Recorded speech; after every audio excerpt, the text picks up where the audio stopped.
This is Philip's Hals Hole-in-One Golf for the Super Nintendo.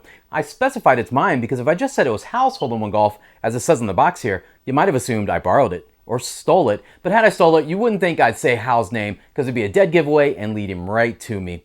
In reality, the Hal in Hal's Hole-in-One Golf is from legendary game developer Hal Laboratory, who on the same day in September 1991 released their first two games for the just launched Super Nintendo.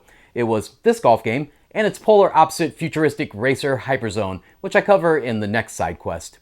Anyway, I admittedly don't know much about golf, except the kind that has you knock a ball through the hole on a tiny Dutch windmill, but Hal's Hole-in-One Golf seems pretty solid, and is today's subject on side quest.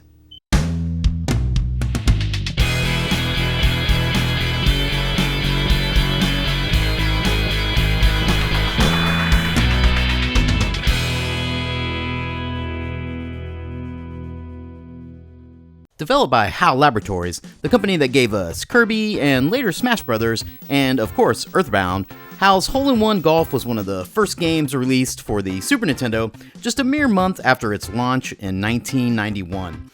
As far as golf games go for the time, Hal did a perfectly acceptable job at creating the first golf game for the SNES. Hal's Hole-in-One Golf provided users with a top-down display, giving us a bird's-eye view of the entire course during gameplay. Players can choose to practice first, or jump right in and challenge their friends, or in several different game modes, including match play, stroke play, and tournament action. Each of these game modes has 3 difficulty levels, so players at any skill level can enjoy. Hal's Hole-in-One Golf includes fairly simplistic graphics in comparison to some other contemporary Super Nintendo games of the day in terms of actual moving parts during gameplay.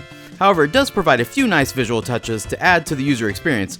Golf courses are perfectly recognizable as such, complete with sand traps, trees, bushes, and various water hazards. I appreciate the zoom in on the cup animation while putting, and while it's no fun to hit in the water, the splash you get is pretty cool too.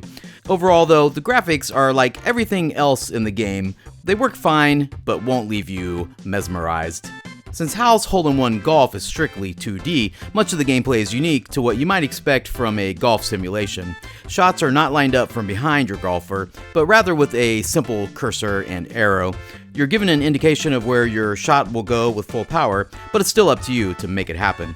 The swing meter is difficult to get a handle on at first, but once you master it, pretty much every shot goes exactly where you want it to go. You do occasionally need to check the wind conditions and sometimes change to a different club to get a bit of extra distance. The controls are pretty simple and easy to master. The B and A buttons do most of the heavy lifting, like choosing clubs, setting your line, and marking the power and accuracy of your shot.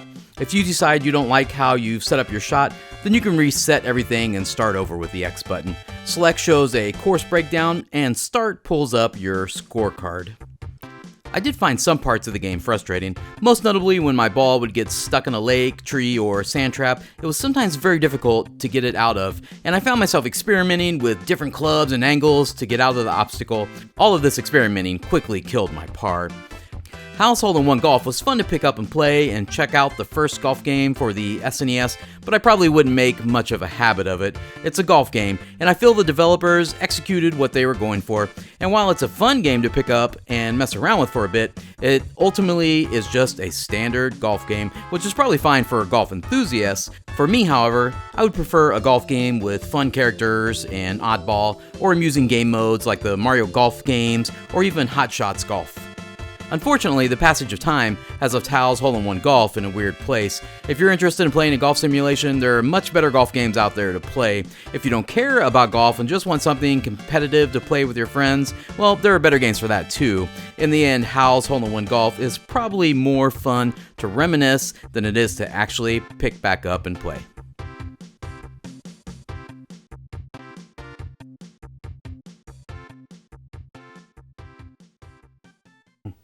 Hey, thanks for checking out this video all about Hal's Hole-in-One Golf for the Super Nintendo.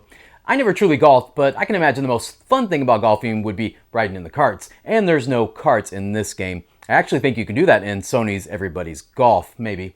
If you know, let me know in the comments, and of course, if you dig Hal's Hole-in-One Golf or any other golf games, let me know in the comments also, and I'll see you next time on SideQuest when I take a look at Hal's Hyperzone. Well, it's Philip's Hyperzone, not Hal's.